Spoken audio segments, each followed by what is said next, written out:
para gozar a eternidade com paz e alegria no Espírito Santo dele, amém? Isso te alegra, irmãos? Se isso não te alegrar, irmãos, eu sinto muito, eu fecho minha Bíblia e vou para casa.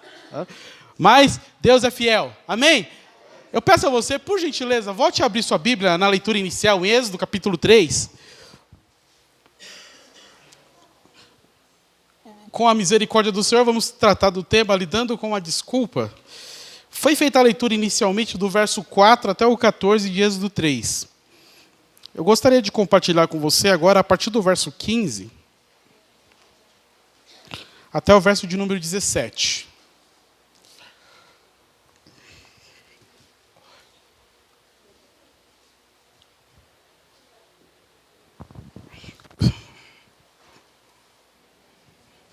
Êxodo capítulo 3, dos versos 15 a 17. Diz a palavra do Senhor.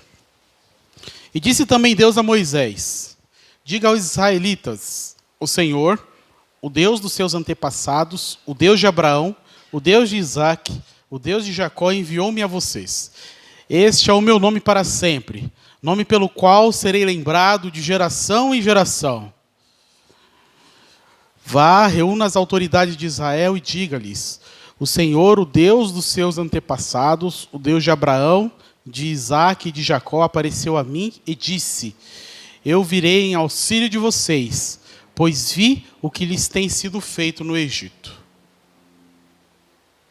Prometi tirá-los da opressão do Egito para a terra dos cananeus, dos hititas, dos amorreus, dos ferezeus, dos heveus, dos jebuseus, terra onde manam leite e mel.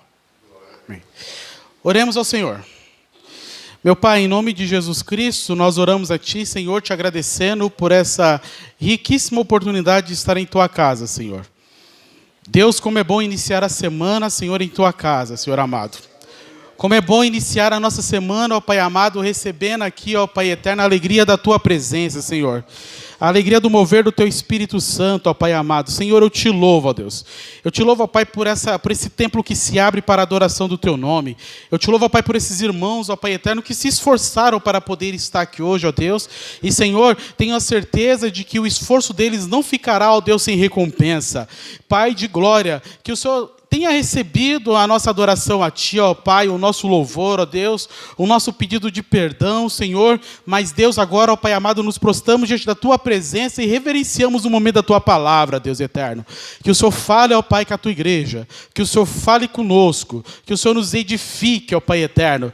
Pai, que a Sua presença seja sentida por todos, ó Pai amado. Deus, que a Sua palavra tenha um livre curso no meu coração, no coração da Tua igreja, ó Pai eterno, e que ela faça aquilo que apraz a Tua santa vontade, Senhor. Pai, no nome de Jesus, ó Deus, se ainda existem preocupações e ansiedades que nos impedem de estar diante da Tua presença, que nos impedem de senti-lo, ó Deus, que sejam repreendidas, ó Pai, no nome de Jesus Cristo, Senhor, e que a alegria e a paz de Jesus Cristo, nosso Senhor, habite em nosso coração, para a glória e louvor do Teu nome. Amém. Glória a Deus. Que Deus seja louvado. Podem se sentar, irmãos.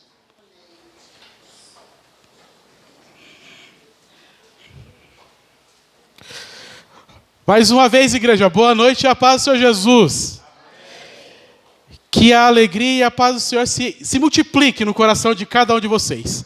Amém? Antes que eu me esqueça, que eu ando meio esquecido, trago o abraço do pastor Abimael e da igreja em Vila Terezinha. A todos vocês, viu? Se sintam abraçados. Ontem eu tive um privilégio muito grande de receber uma ilustre presença lá na igreja de Vila Terezinha. Que Deus seja louvado, viu? O pastor Félix esteve lá com a sua amada e preciosa família conosco. Muito obrigado, viu? Pela sua presença. Agradeço pelo convite, tá? Agradeço aos irmãos que sempre, de uma forma tão alegre, nos recebem, né? Que Jesus possa fazer com que isso permaneça em vocês, viu? A maneira como nós somos recebidos na igreja faz toda a diferença, viu? E às vezes deixa aquele gostinho de querer voltar mais. Eu não volto mais porque nem sempre dá, né? A gente tem lá algumas atribuições lá na igreja, mas sempre que eu posso, eu estarei aqui com vocês. Tá bom? Que Jesus abençoe. Tenham todos uma excelente semana. Eu já estou falando agora que eu posso esquecer, tá? Uma excelente semana. Uma semana de paz. Posso ouvir um amém? Uma semana de vitória. Posso ouvir outro amém? uma semana de alegrias. Posso ouvir outro amém? Se a luta vier, lembre-se de uma coisa. Deus é o nosso refúgio e fortaleza. Socorro bem presente na hora da angústia. Amém? Amém, Jacó? Que Deus seja louvado. Irmãos, olha, a gente às vezes não, sempre dá aquele friozinho na barriga, né? Quando está diante da tribuna para poder pregar, né? E quando a gente prega para uma pessoa que já foi nosso pastor, dá um friozinho. Quando a gente prega para duas pessoas que já foram nosso pastor, aí o friozinho se multiplica, né? Jesus, me dá graça para esse momento, viu? Meu Pai do céu, além dos pastores, os apologetas de plantão aqui também, né? Mas que o Senhor nos agracie para tratarmos de um assunto tão importante para a Igreja de Cristo. Amém? Lidando com a desculpa. É o que nós vamos falar hoje em o nome do Senhor Jesus Cristo. Quem nunca usou uma desculpa para deixar de fazer alguma coisa? Não é mesmo? Às vezes, de uma forma às vezes até imperceptível, a gente usa uma desculpa, né? Percebam bem, hoje eu tenho o meu filho comigo aqui. Ele está em algum lugar por aí, viu? Ele veio comigo. Está em algum lugar por aí. E o meu filho é uma bênção. É uma bênção. Gosta de dar desculpa. Esses dias, imaginem vocês. Falei para ele, filho, está na hora do banho, né? Ele bateu a mão na testa. Não, pai. Falei, por que não, filho? Não, pai, olha só. A água do mundo está acabando, pai. A gente precisa economizar água. Eu falei, filho, você dessa vez, você se saiu bem. Ele já deu muita desculpa, principalmente para não tomar banho. Só que essa daí, ele se superou, viu? E muitas vezes nós acabamos usando desculpas para não fazer as nossas atribuições, pelo menos da maneira como ela deve ser feita, tá? E a gente quer trazer o assunto, claro, tratando da igreja, tá? Da igreja, porque as dificuldades elas têm se aumentado, né? E Jesus falou que por se aumentar a iniquidade, o amor de muitos se esfriaria. E esse esfriamento, irmãos, tá? Ele faz com que muitos se esquivem de suas responsabilidades dentro da igreja de Cristo. Isso é muito triste, tá? É muito triste. É claro que Deus, Ele vai executar aquilo que Ele tem em mente como um plano para fazer, tá? Mas Ele conta comigo e contigo. Quantos aqui têm a consciência do seu chamado diante do Senhor? Quantos têm certeza do seu chamado? Levante a sua mão. Muito bem. Para nós que temos essa certeza e essa convicção, Deus talvez Ele queira lapidar um pouco mais esse chamado para que ele seja executado dentro da vontade dEle, tá? E não dentro daquilo que eu imagino que seja a vontade do Senhor, tá? Para isso a gente tem que ter um coração voltado para aquilo que Deus Ele quer falar comigo e com você. E foi para isso que Ele nos trouxe nessa noite, para nos trazer o seu santo recado. Amém? Muito bem. Irmãos, estudando lá os últimos capítulos de Gênesis, né? Principalmente a parte em que José, já como governador do Egito, né? Ele decifra lá o sonho de Faraó, né? E onde, nesse sonho, foi revelado a José dois momentos cruciais ali do povo. Um momento, uma fase de muita fartura, e outra fase de uma fome extrema, né? E orientado por Deus, José, ele foi chamado para poder decifrar esse sonho, né? A Faraó, e não só decifrou o sonho, como ele também, orientado por Deus, ele sugeriu o que deveria ser feito para se passar pelo momento de crise, o momento de fome, né? Isso fez com que José fosse aclamado governador, e no período de fome, o Egito ele se fortaleceu muito, né? Porque houve um momento, principalmente nos últimos anos de fome, que o povo chegou para José e falou, olha José, a gente não tem mais dinheiro, a gente não tem mais animais, a gente não tem mais nada e nós não temos comida. Aí José falou, então vocês vendam as suas terras. Aí eles começaram a vender as terras, só que houve um momento que as terras foram acabando. Aí José falou, então vocês vão ter que se vender como escravos também, para vocês garantir a sua subsistência. Com isso, o Egito se fortaleceu muito, né? Ele se fortaleceu muito como um império, né? Aumentando os seus domínios, e é dentro desse contexto que a gente entra em Êxodo, né? Um Egito muito fortalecido.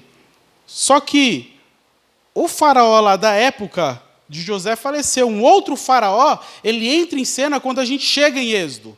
Um faraó que domina o povo de Israel e escraviza. E o escraviza duramente. Ao ser escravizado, o povo de Deus começa a clamar. Diante do sofrimento, o povo de Deus ele começa a clamar. Quando o povo de Deus ele começa a clamar, Deus ouve. Irmãos, vai ser sempre assim. Se você clamar, Deus vai ouvir. No auge do seu sofrimento, não se cale. Não feche a sua boca, clame. Clame ao Senhor que Ele ouvirá e Ele enviará o socorro. Amém? Clame sem cessar, igreja. Clame ao Deus do impossível. Clame o Deus do milagre. Clame o Deus todo-poderoso e Ele vai ouvir o clamor do seu povo e da sua igreja. Posso ouvir um amém, igreja?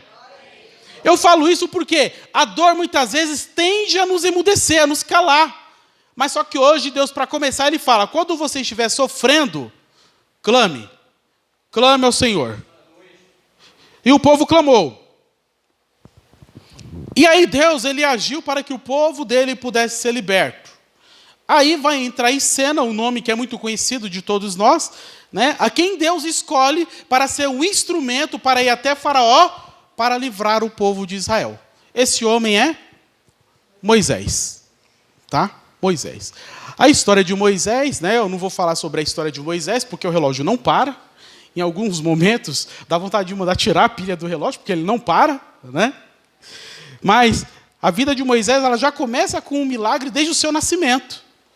Porque já no seu nascimento já havia uma ordem de Faraó que todas as crianças fossem mortas, jogadas no rio. Só que Moisés, além de não ser morto, ele ainda foi criado dentro do palácio, debaixo das asas do próprio Faraó. Olha só que Deus bom. A própria filha de Faraó criou Moisés, né? E ele viveu lá dentro do palácio por 40 anos. Por 40 anos. Só que houve um incidente muito grande. Diante de uma briga entre um israelita e um egípcio, Moisés ele interveio e ele acabou matando o egípcio, né? E aí o que ele fez? Ele escondeu o corpo. Enterrou o corpo e escondeu, né? Vamos deixar aqui quietinho, ninguém está vendo, né? Olhou para os lados, né? Se fosse hoje, ia olhar para ver se tinha alguma câmera acesa, né? Nada, nem ninguém, né? E ó, perna para quem te quer. Só que depois de alguns dias, aconteceu outra briga. Aí alguém falou para ele, mas por que você está se envolvendo? Você quer fazer com a gente o mesmo que você fez com um camarada esses dias atrás aí? Aí ele falou, meu Deus, descobriram o que aconteceu. O que Moisés fez? Fugiu. Perna para quem te quer. Foi para Midian. Lá ele livra lá algumas mulheres, né, de um ataque e tudo mais. Isso fez com que ele fosse bem visto aos olhos do sacerdote lá de Midian. Constituiu família. E lá ele viveu por mais 40 anos. Muito bem. Irmãos, ó, quero chamar a atenção de vocês, tá? Porque foi sugerido um tema para nós, lidando com a desculpa. Desculpa.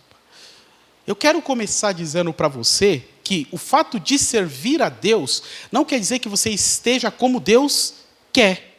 Você pode pensar que está servindo a Deus, só que uma coisa é você pensar que está servindo a Deus, outra coisa é você estar da maneira que Deus quer. Por que eu estou dizendo isso? Porque Moisés, depois do incidente que matou aquele rapaz, que ele fugiu, ele continuou servindo a Deus. Ele ficou lá 40 anos, constituiu família, só que ele serviu a Deus da maneira que ele entendia que deveria servir. Lá dentro da sua rotina, né? Sem sair lá, como diz o povo hoje, sem sair do seu quadrado. Teve até uma pessoa que usou um termo assim, eu quero só ser um crente de banco. Aí eu fiquei pensando, né? Oxe, o que é crente de banco? Aí eu perguntei, o que é crente de banco? Não, é o crente que chega para o culto, acaba o culto, vai embora. E aí espera o próximo culto. Se der para vir o próximo culto, beleza. Senão, eu não quero cargo, eu não quero responsabilidade, eu não quero nada. Eu quero ser um crente de banco. O negócio é, ser crente de banco é aquilo que Deus quer para a sua igreja? Interrogação. Moisés, ele passou 40 anos vivendo de uma maneira que ele entendia que estava agradando a Deus. Ele aprendeu a conviver com as suas frustrações. Ele aprendeu a conviver com os seus fracassos. Irmãos, nós estamos falando aqui de um período de 40 anos. Ele aprendeu a viver longe do verdadeiro chamado que Deus tinha para a vida dele. Mas, irmãos, eu perguntei aqui no começo se alguém aqui tinha convicção do chamado. Algumas mãos se levantaram. Amém? Muito bem. Irmãos, não adianta fugir da presença de Deus. O salmista Davi, ele falou, se eu for lá para o fundo do mar, o Senhor está. Se eu subir nas asas da alva, o Senhor também está ali. Então, irmãos, olha, você foge do presbítero Anderson. Você pode fugir dele. Você foge do pastor Félix, do pastor Jack Chan, né? O Zenilson. Você pode fugir deles. Mas da presença de Deus, você não foge. Um dia Deus te pega. Um dia Deus fala com você. Um dia Deus te pega na curva. Sabe por que eu estou falando isso? Porque está lá Moisés, pensando que ia ser mais um dia. Pegou suas ovelhinhas, né? Saiu para pastorear as ovelhinhas do sogro, a vida estava muito boa, o sogro devia estar cheio de dinheiro, né? Está lá pastoreando as ovelhas do sogro, provavelmente o sogro pagando muito bem para ele. De repente ele tem uma visão, ele olha assim, parecia assim uma árvore pegando fogo, ele olhou de longe, ele esfregou o olho para ver se era aquilo mesmo, falou, deixa eu chegar mais perto para ver o que é isso.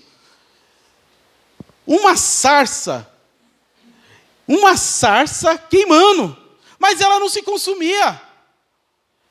Quando ele chegou perto, a sarça falou, eu acho que ele até regalou o olho, deu um pulo para trás, né? Falou, Moisés, tira a sandália do seu pé, porque o lugar que você pisa é terra santa. Irmão, chegou a hora do momento de Moisés falar com Deus de novo.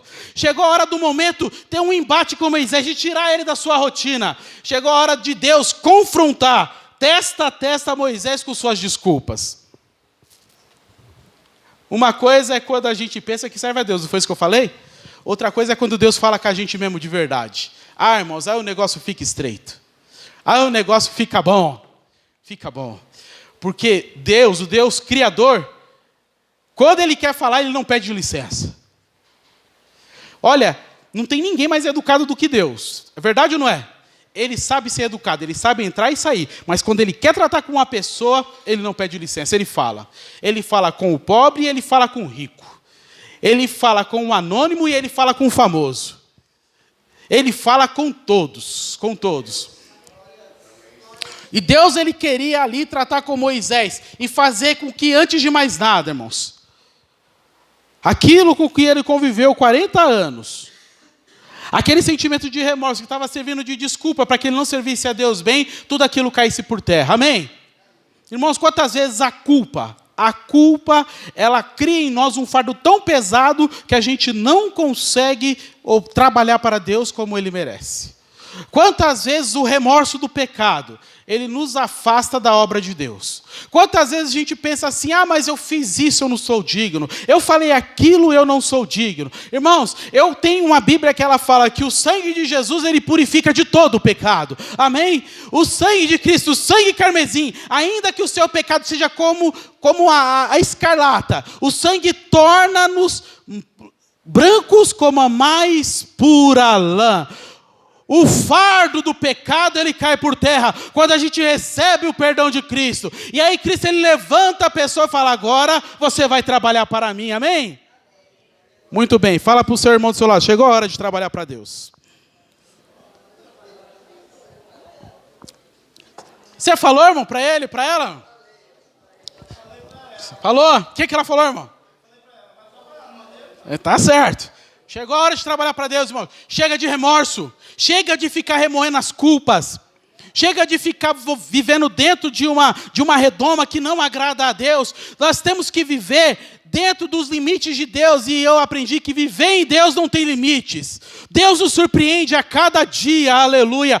Quando nós nos colocamos nas mãos de Deus, Ele usa de forma poderosa, de forma gloriosa, não para que apareça o nome do homem, mas para que o nome dele seja glorificado, e toda a terra tema e saiba que é um Deus todo-poderoso, aleluia. Mas não podemos nos esconder nos nossos remorsos, não podemos nos esconder nos nossos pecados, irmãos. É hora de nos prostrar e falar: Jesus, me perdoa. Jesus, me redime. Irmãos, penso eu que um dos principais motivos de Deus se apresentar a Moisés em meio a um fogo é para queimar toda a culpa. É para dar àquele homem de novo força para ele poder levantar a sua cabeça e caminhar diante do Senhor.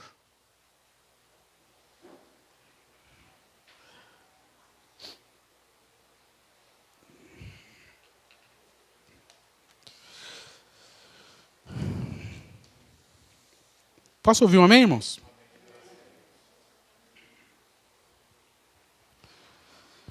Muito bem.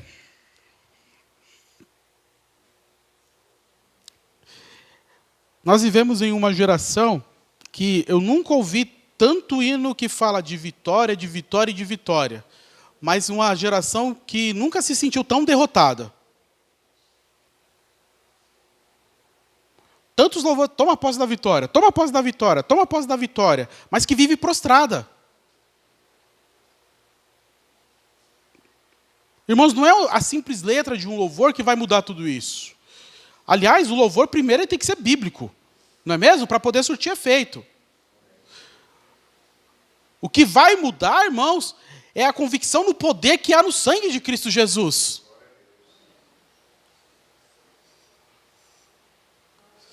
Para que nós possamos viver de forma a impactar o mundo com a verdade do Evangelho que liberta.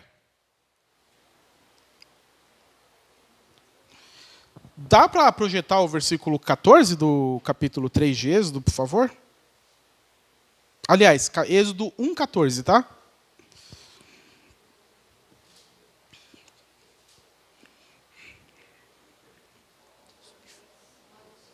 Que Deus seja louvado, aleluia.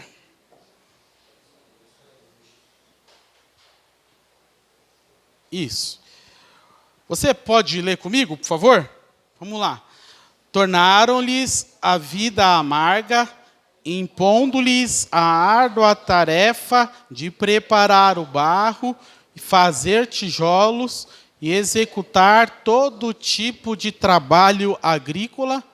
Em tudo os egípcios os sujeitavam em cruel escravidão. O povo de Deus, ele era sujeito a uma cruel escravidão. É isso que está escrito aí? Irmãos, a escravidão é uma coisa boa? Você tem certeza? Agora imagina uma cruel escravidão. Dá para imaginar o que é uma cruel escravidão? Eu acho que vai além daquilo que a gente pode imaginar. Era assim que o povo de Deus estava. Irmãos, nós temos que levar em consideração o nosso chamado, porque naquela época Moisés ele estava sendo chamado para livrar milhões e milhões de israelitas que estavam sofrendo sob o domínio de Faraó. Nós temos que levar em consideração o nosso chamado, porque hoje existem milhões e milhões de pessoas sendo escravizadas pelo poder do pecado, pelo poder das trevas. Nós temos que levar em consideração, irmãos, o nosso chamado, porque enquanto nós estamos aqui sorrindo, alegres com Jesus, tem pessoas aí fora chorando, amargando a dor e o sofrimento. Temos que levar em consideração, irmãos, o nosso chamado, porque quando levamos em consideração o nosso chamado, Deus, através de mim e de você, pode mudar a vida de milhões de pessoas, através do poder do Evangelho de Cristo. Irmãos, não dá mais para ficar se escondendo em desculpas. Deus, Ele te chamou, e ao te chamar, Ele te comissionou para que você levasse o Evangelho para libertar milhões de pessoas, para libertar vidas, libertar famílias. Quando você lá no seu serviço, você fala assim para uma pessoa, Jesus te ama, Você não imagina o tamanho do impacto que essa frase ela provoca. Essa frase pode salvar uma família.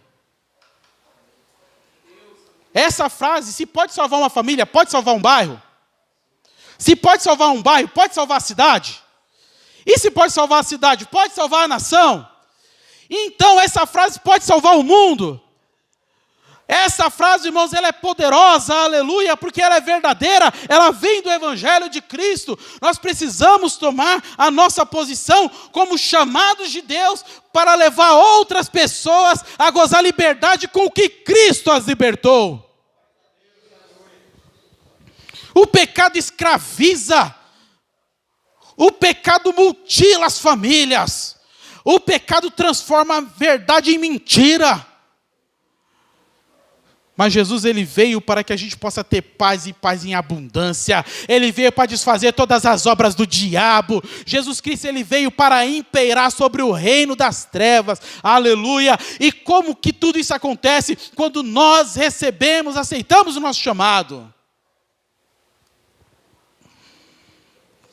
Mas só que Moisés, ele começou a argumentar com Deus e ele apresentou algumas desculpas. Ah, Deus, eu não. Chama outro. Qualquer um menos eu. Ó, a frase do momento, ó. Eu ajudo, só não me põe na frente, mas se precisar de mim, eu estou aí para o que precisar. Ainda bem que eu sei que isso não acontece aqui, só lá em Terezinha, né? Mas a frase do momento é essa. Olha, só não me põe em cargo, mas o que precisar fazer, eu faço. As pessoas procuram tudo quanto é jeito para se eximir, para sair fora. Mas Deus, ele continua conversando com Moisés. E Deus tem um trabalho para poder convencer. Agora, irmão, se Deus teve trabalho para convencer Moisés, imagina eu. Será que eu vou ter trabalho também? Vou, né, Diáconis ali? Mas a gente tem que pedir em Deus poder de persuasão, de convencer as pessoas, para elas entenderem que nós estamos sendo chamados para uma obra sublime, para uma obra maravilhosa. Ah, irmãos, eu fui transferido há pouco tempo de unidade, né? Eu trabalho nos Correios, e com 6 meses que eu estava lá, o supervisor ia sair de férias, né? Aliás, o gerente ia sair de férias, o supervisor ia cobrir as férias do gerente, ia precisar de uma pessoa para poder cobrir as férias, para cobrir o supervisor. Tem gente lá de 40 anos lá na unidade. Aí o gerente chegou para mim e falou, você vai ser o supervisor. Irmãos, eu fiquei feliz. Eu fiquei lisonjeado. Eu enfrentei a fúria dos que pensavam que ia ser chamado e não foram, né? Mas eu fiquei muito feliz. E aí, sabe o que eu trago para cá, irmãos? Se me dá felicidade trabalhar para o mundo, por que eu não vou me sentir feliz em trabalhar para o meu Deus? Eu fico tão alegre, né? Porque, olha, eu estou sendo reconhecido. E cá entre nós, vou ganhar um cascaia a mais também, né? Isso aí deixa a gente um pouco mais alegre também, né? Dá para levar o Lucas no McDonald's, né? E não está barato não, viu, irmão? O negócio está feio, viu? Está feio. Irmãos, se trabalhar para o homem é um motivo de alegria, muito mais tem que ser o trabalho para Deus. Se é uma recompensa trabalhar para o homem, muito mais recompensa será trabalhar para Deus. Se eu estou sendo reconhecido pelo homem, melhor é ser reconhecido pelo meu Deus. Aleluia! Irmão, irmã, quando alguém chega para você, irmã, você quer assumir um cargo, veja isso como um reconhecimento de Deus para a sua vida, veja isso como uma maneira de Deus te recompensar futuramente, reconhecer o seu trabalho diante dEle. Ah, irmãos, eu fiquei muito feliz lá no Correio. Teve gente que se mordeu de raiva lá, viu, falar a verdade. Teve um lá, 40 anos de Correio. Isso não é justo. Esse menino, me chama até de moleque. Esse moleque chegou ontem. Aí o gerente falou para ele, olha, pode parar por aqui. Se eu chamei ele, porque eu sei da capacidade dele. Você, por favor, fica na sua aí. E eu fiquei feliz e eu começo a pensar, irmãos, em relação à obra de Deus. Olha só, o apóstolo Paulo, lá em 1 Coríntios 15, se eu não me engano, no versículo 58, ele vai dizer assim, ó, que o nosso trabalho, ele não é vão no Senhor. Não é vão no Senhor. Então eu te convido, irmãos, a deixar de lado todas as desculpas, todos os argumentos. Moisés até falou, eu sou gago, mas quem foi que fez a boca, meu filho? Se eu fiz a boca, vai me custar fazer a fala? Deus está recrutando, amém? Deus está recrutando soldados para poder trabalhar na sua obra. E olha, para os que estão pedindo aposentadoria, eu vou dizer para vocês, o INSS está indeferindo tudo. Deus também está indeferindo os pedidos de aposentadoria, viu? E enquanto você estiver aqui, Deus tem coisa para você fazer. Posso ouvir um amém?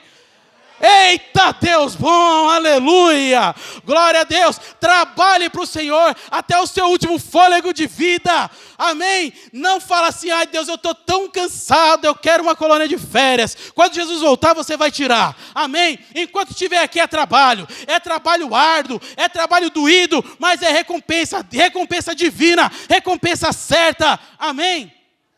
Ah, eu estou cansado, Deus renova. Ah, mas eu não sei falar, Deus dá palavra. Eu não tenho eloquência, Deus dá sabedoria. Para cada argumento que você disser não, Deus vai ter uns 3, 4 para te dizer que sim. Capítulo 3, o verso 11, por favor. Irmãos, não se preocupa não, que nós estamos chegando na metade da mensagem, tá bom? Capítulo 3, o verso 11. Olha só, o que Moisés, ele diz para Deus? Você pode ler? No 3. 1, 2, 3.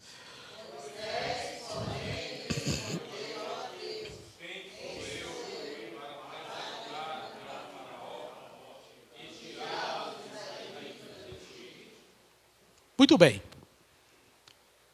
Aqui, Moisés ele apresenta as suas argumentações. Talvez Moisés ele tenha trazido à sua memória o fato ocorrido lá no Egito, há uns 40 anos atrás, quando ele matou uma pessoa. Né? Ele pode ter pensado, puxa, eu fui falho em salvar um, como que eu vou salvar milhares agora? Né? Só que, irmãos, tudo que a gente faz para Deus, a gente tem que confiar na providência de Deus, porque quando Ele chama, Ele capacita. Ele supre as nossas limitações, as nossas deficiências. Nós não podemos fazer nada confiando em nós mesmos. Aliás, nós estaremos fadados ao fracasso se a gente confiar em nossos escassos recursos. Tudo que a gente fizer para Deus, terá dele, tá? Tudo aquilo que for necessário para suprir as necessidades, para fazer aquilo que for necessário ser feito. Agora, irmãos, cá entre nós, olha aqui para mim, ó. Era uma missão fácil para Moisés chegar lá para o faraó e falar para ele, deixa o povo ir porque Deus está falando para ir? Era uma missão fácil? Era uma missão fácil? Não era. Quem era Moisés para faraó? Irmãos,